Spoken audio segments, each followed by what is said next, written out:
Don't you dare lecture me like you're my mother when you're not even my real mom. Get out, you parasite. One evening, after coming home late from overtime work, I found that my daughter, who had been living alone, had returned to our family home. She and my husband seemed to be in a bad mood because they had been enjoying talking about me behind my back, and I had just returned home. It's no surprise. Until now, the two of them had treated me almost like a slave. Still, there was something important I had to tell my daughter, so I ignored her complaints and proceeded with the conversation, only to be bombarded with grievances from my husband. This is my house. You're useless, a waste of space. Get out now. My daughter agreed with him and threw my belongings into the gutter. I never imagined that my daughter, whom I had raised with care, would do such a thing to me. I couldn't believe it, but after being treated that way, I saw no reason to cling to this house and left as they told me. Living alone was comfortable, and when I stopped sending money to my daughter, cracks began to form in the once solid relationship between her and my husband, leading to an unexpected downfall in their lives. I married a man with a child. He was a widower, and it was my first marriage. When I met my husband, he was a man doing his best to raise his young daughter on his own. I was drawn to his earnestness and the overflowing love he had for his daughter. Despite my parents telling me that there's nothing wrong with marrying a divorced man but questioning if I, a first-time bride, could raise a child that wasn't my own and warning me about the challenges of parenting, my decision was firm. I frequently met and interacted with my husband's daughter during our courtship, and we got married after deepening our bond. Our life as a family of 3 began after our marriage. My stepdaughter quickly grew attached to me, never acting spoiled but often seeking affection. I wanted to continue working after marriage, so we decided to have a dual-income household where we shared household and parenting responsibilities. My husband kept his promise, and despite opposition from my parents, I was content with the happiness of having followed my own will. Then, I discovered I was pregnant. I was nervous as it was my first time, but my husband had already experienced childbirth with his late wife. I reassured myself that he would be my support. When I told my parents about the pregnancy, they were happy to see me leading a blissful married life.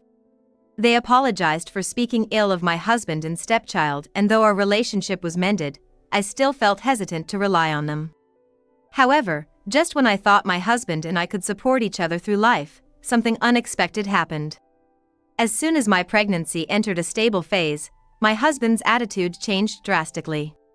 Now that you're in the stable phase, there shouldn't be any problems with the baby or you, right? So, you're gonna pay back all the housework and childcare you skipped while claiming morning sickness. He then pushed all the household chores and childcare, which we used to share, onto me. Furthermore, he started saying that since I'm home all day on maternity leave, I should be the one doing the housework, and he began drastically reducing his time at home. Every time he saw me, he complained and criticized my housekeeping. If I showed even a hint of dissatisfaction, he'd raise his hand and threaten, "Are you talking back to your husband?" Although he never actually hit me, the fear of a man raising his hand made me shrink back. I knew this wasn't good for the baby inside me. The thought of divorce crossed my mind many times. Being pregnant and on maternity leave wasn't an obstacle to divorce.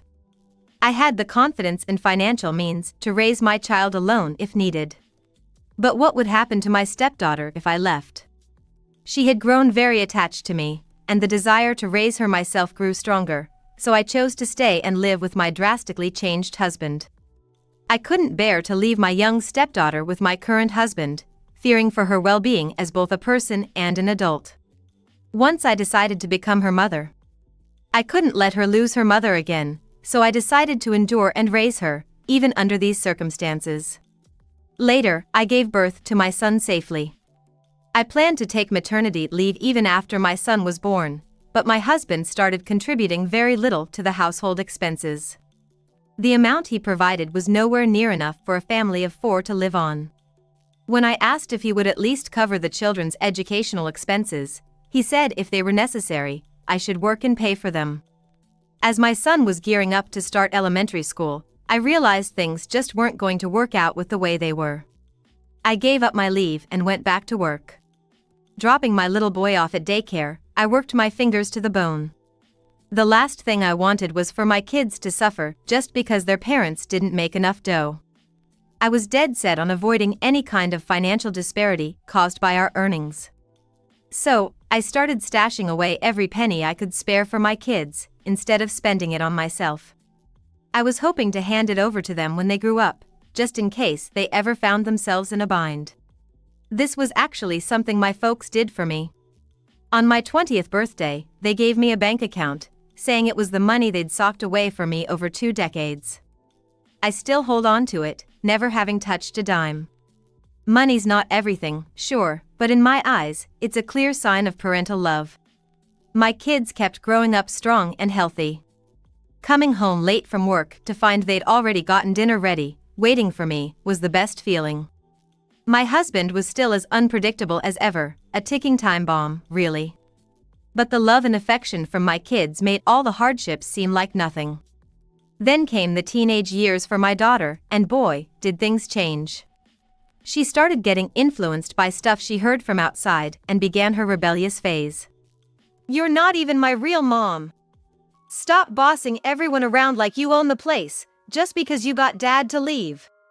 My husband's absences got more frequent, sometimes not coming home at all. My daughter seemed to think I was the one driving him away.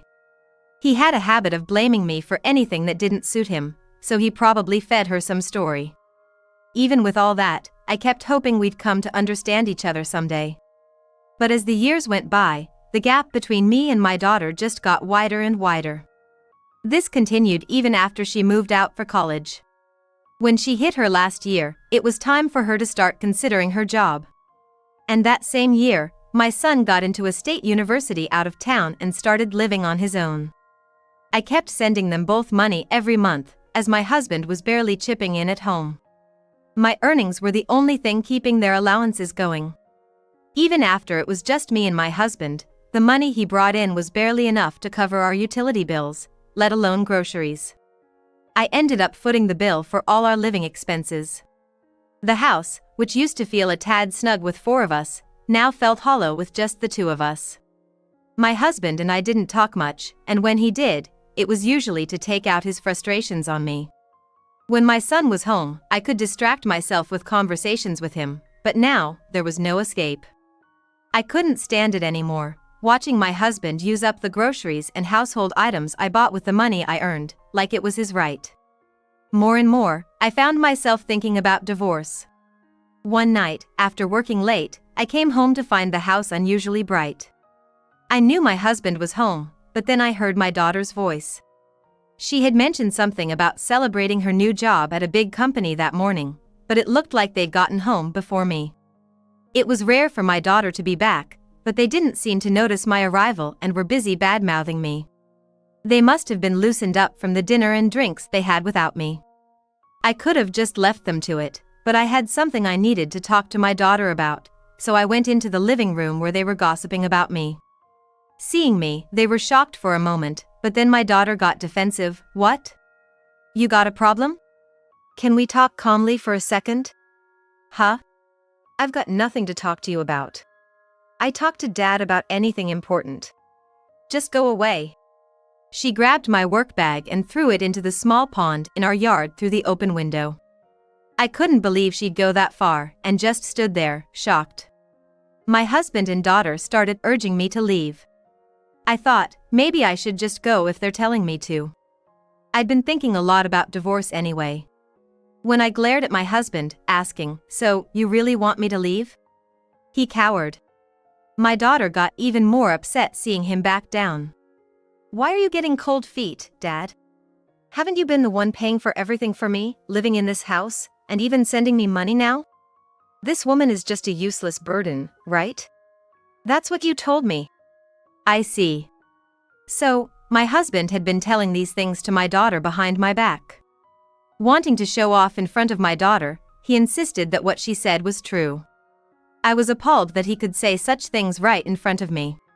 Moreover, my daughter had twisted the truth about the financial burdens I had kept silent about, interpreting it in a way that suited her.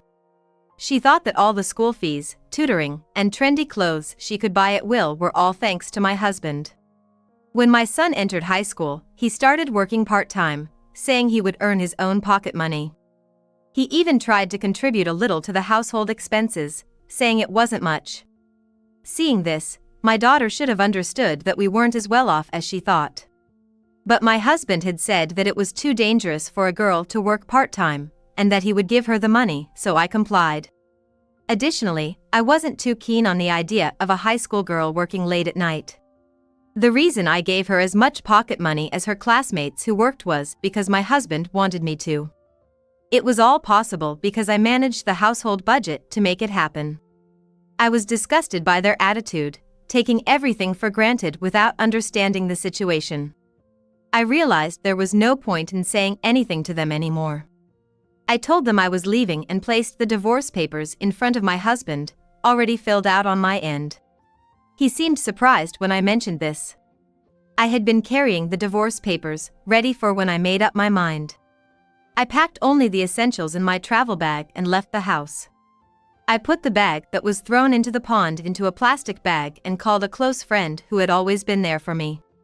I have a habit of putting my smartphone and wallet in my coat pocket.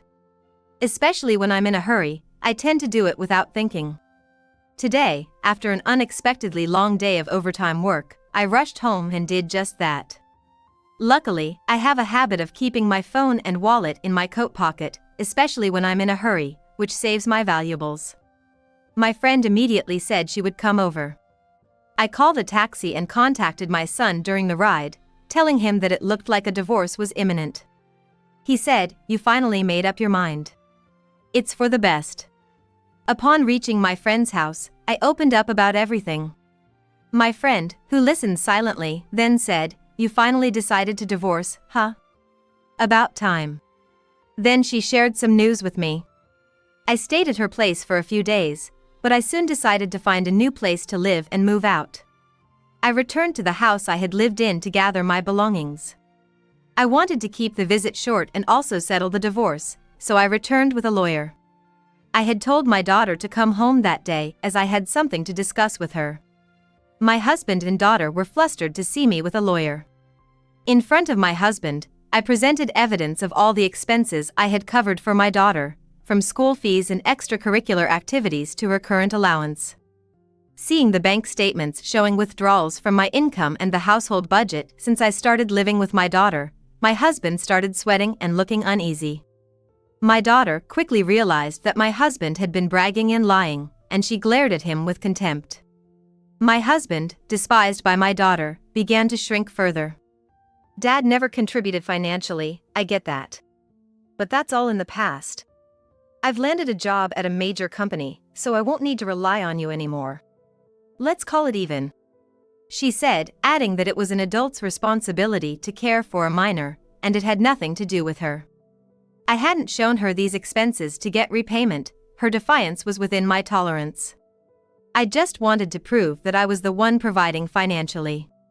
Since arguing with her would get us nowhere, I acknowledged her wish to consider it settled.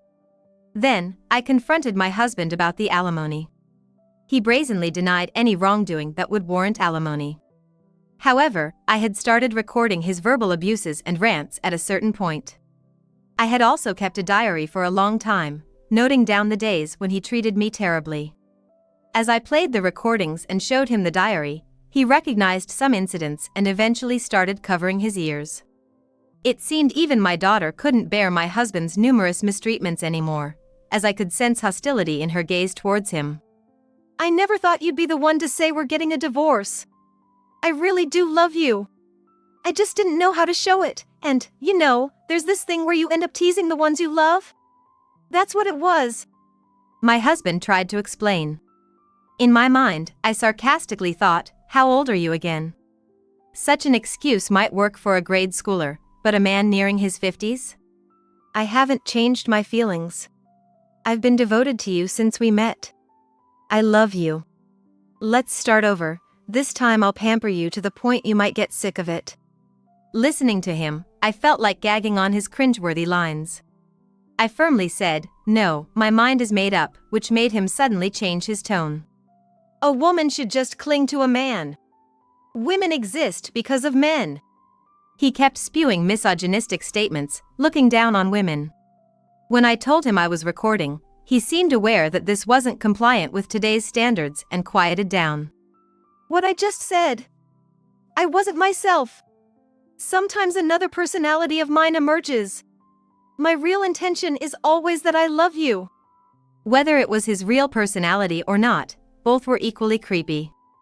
I could see he was desperate to change my mind about the divorce, but everything he said only made things worse. If he really didn't want a divorce, I had a condition. I know you've never really given up your gambling habit. Your previous divorce was because of your gambling and debts, right?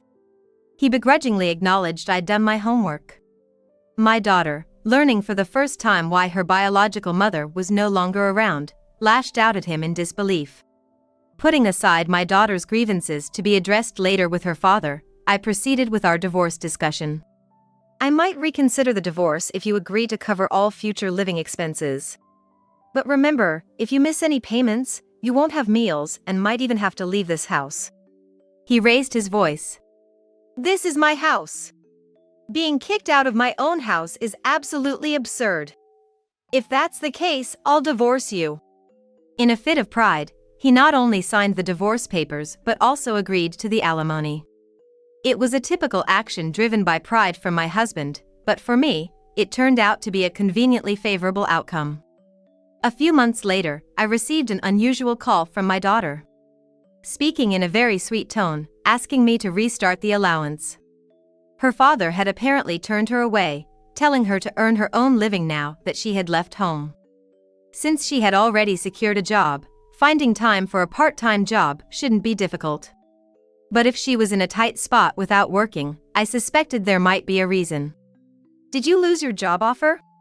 Or are you so busy with job hunting that you don't have time for a part-time job? In fact, on the day I was forced out of my house and stayed at my friend's place, she informed me about my daughter's job hunting. My friend worked at a major company.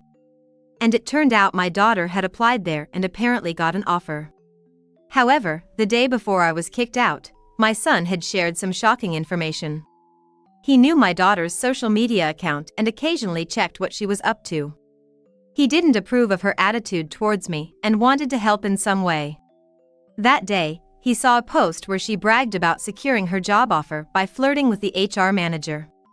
I had intended to discuss this with her, but I was kicked out before I could. As a result, we never had the chance to talk about it. If my daughter had talked about this earlier, she might not have had to struggle with job hunting. If she had declined the offer obtained through flirting and restarted her job search honestly, I would have wished to be more involved and support her. After being kicked out, I debated whether to tell my friend about this but eventually decided to share everything. The reason is that if my daughter were to secure a job through seduction, she would be the one to suffer in the end. It was in my daughter's best interest to lead an honest life, even if I had to be harsh. My friend, upon hearing this, looked up my daughter's social media account. There were pictures of her with a middle-aged man, presumably the HR manager. Although his face was not shown, his suit and build resembled the HR manager, and my friend saved these posts and images as evidence. When reported to her superiors, it became a serious issue, leading to an investigation of the HR manager. My daughter had indeed initiated some very inappropriate actions, and in return for these favors, he had forcefully included her in the hiring quota. The quota was already set, so her inclusion meant someone else was unfairly rejected. When asked how he decided whom to reject, the HR manager reportedly said it was based on whether the women were to his liking or not. His evasive responses to questions about whether he had done similar things in the past suggested that my daughter's case wasn't the first. This became a serious issue, leading to the HR manager's immediate dismissal. Naturally, my daughter's job offer was rescinded. The incident quickly became the talk of the industry. In fact, during job hunting seasons, some parents brazenly approach companies, offering money to secure jobs for their sons or daughters. But even if they succeed, the person only ends up struggling in a position that's beyond their capabilities. I can't understand the mentality of those who try to take the easy route into a job like this. It wouldn't be surprising if companies started sharing information to avoid hiring individuals who resort to bribes or seduction. My daughter's situation was a case in point. Following this, as I imagined, she was repeatedly rejected in document screenings at other companies. She probably reached out to potential sources for financial support, fearing she wouldn't find a job by the time she graduated from college. Why do you know about this? Did you orchestrate the cancellation of my job offer? She accused me, her emotions wildly fluctuating between anger and tears. She claimed it was necessary to resort to seduction to compete and later broke down. Fearing an uncertain future, even hinting at dire thoughts due to her desperation. While I understand that both crime and devaluing life are troubling, I felt I had done enough for her. I wondered if she really expected me to be swayed by her sudden change of attitude after all her disdain and entitlement. Well, that's tough. But remember, you're the one who said not to act like a mother since we're not blood related. Besides, I'm divorced from your father, so we really are strangers now. You're an adult, it's time to stand on your own feet. I told her flatly, devoid of emotion. Realizing I was serious, she became more desperate, trying a softer approach. Didn't you save up money for me? I want that. That savings was for my daughter. You're not my daughter, and that money is already allocated for buying a new home. It's not available anymore. She then screamed at the top of her lungs in frustration. Are you kidding me? If I act submissive, you just get more arrogant. Demanding money repeatedly. It became clear to me that this was her true nature, an irredeemable person unable to change or return to good intentions. Disgusted, I quietly ended the call. After the divorce, my ex-husband continued his gambling habits. He lost everything, including the alimony, in an underground casino. Got entangled with dangerous people. And ended up arrested during a police raid. When contacted to take responsibility for him, my daughter refused. His attempt to involve a seemingly tough subordinate backfired, exposing his debts and casino involvement, leading to his demotion and eventual resignation after rumors of his bad associations spread. When clients say they won't deal with a company that employs such a person, the company has no choice but to send him to work at a subcontractor. However, word of what my ex-husband had done spread even there, making it uncomfortable for him. Eventually, I heard through mutual friends that he voluntarily resigned. Now, he's apparently on the run, trying to evade the massive debts he accumulated from his losses at the underground casino.